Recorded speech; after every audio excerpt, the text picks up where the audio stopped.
Hi అండి, welcome back to our channel. నేను మౌనిక. ఇప్పుడు వర్షాకాలం కదండి, అందరికీ సర్ది దగ్గు ఇలాంటివి వస్తూనే ఉంటాయి. ఇంట్లో ఒక్కరికి అయిందంటే ఇంట్లో అందరికీ తగులుతుంది అది. సో మా మమ్మీ మాకు చిన్నప్పటి నుంచి కషాయం చేసి తాగిపిస్తుండే. అది ఎలా చేయాలో నేను మీకు చూపిస్తాను. దాంతో మంచి రిలీఫ్ ఉంటుందండి మీకు. అది ఎలా ప్రిపేర్ చేసుకోవాలో నేను మీకు ఇప్పుడు చేసి చూపిస్తాను. ఇప్పుడు కషాయం ఎలా తయారు చేసుకోవాలో నేను చేసి చూపిస్తానండి. దానికి కావాల్సిన పదార్థాలు: దాల్చిన చెక్క, లవంగాలు, నల్ల మిరియాలు అండ్ జీలకర్ర, వామ అండ్ బెల్లం, పసుపు,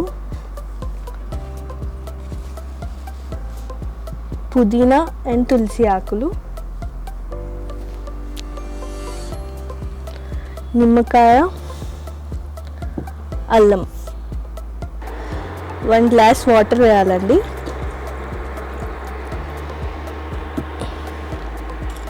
ఇప్పుడు దీంట్లో దాల్చిని వేసుకోవాలి.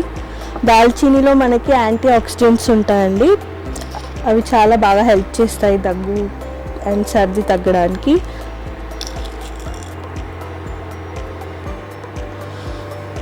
లవంగాలండి ఒక 4-5 వేసుకోవాలి.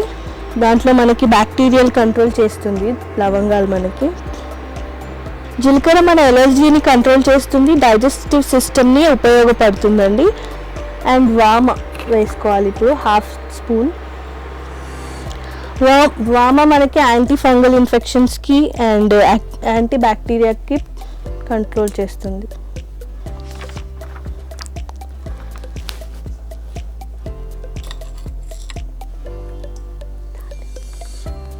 పెప్పర్ అండి, నల్ల మిరియాల్లో యాంటీ ఆక్సిడెంట్స్ ఉంటాయండి, అది కూడా బాగా ఉపయోగపడుతుంది మనకి. అండ్ నెక్స్ట్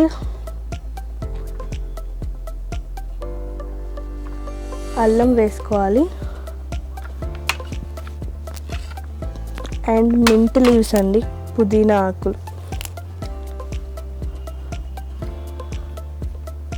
పుదీనా ఆకులు మన గ్యాస్ని కంట్రోల్ చేస్తుందండి, డైజెస్టివ్ సిస్టమ్ని కూడా కంట్రోల్ చేస్తుంది.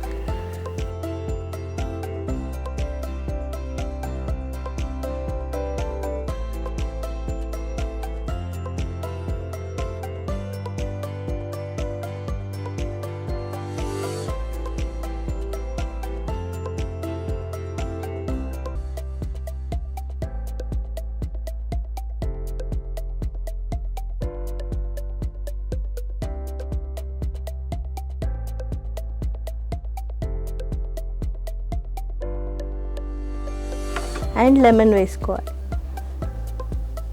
ఇది బాగా మరగాలండి.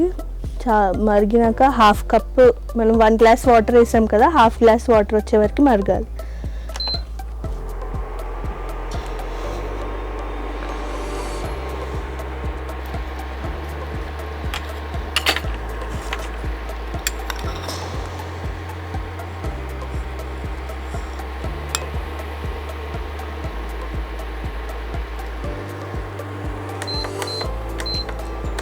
ఇప్పుడు కొంచెం పసుపు వేసుకోవాలండి.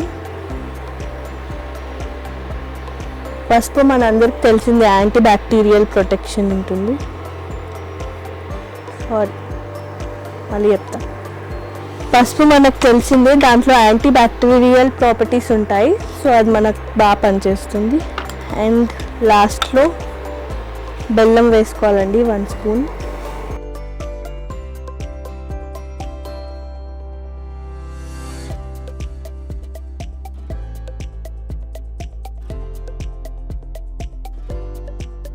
ఇది డైలీ 2-3 డేస్ తీసుకుంటే, మార్నింగ్ అండ్ ఈవినింగ్ తీసుకుంటే మనకు రిలీఫ్ ఉంటుంది అండ్ తొందరగా రిజల్ట్ కూడా తెలుస్తుంది మీకు.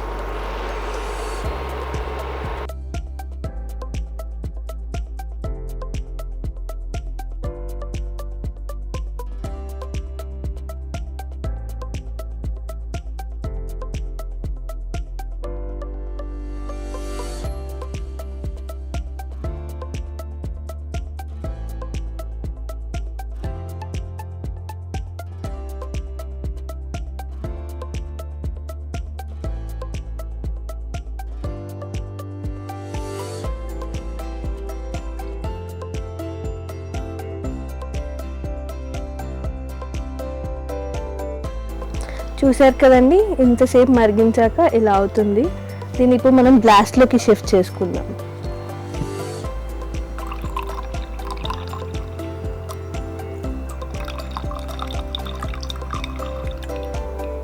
చూసారు కదండి ఈ కషాయంని ఎలా తయారు చేసుకోవాలో. ఇది డైలీ మార్నింగ్ ఈవినింగ్ ట్రై చేయండి. 3 days చేయండి, మీకు తొందరగా రిలీఫ్ ఉంటుంది.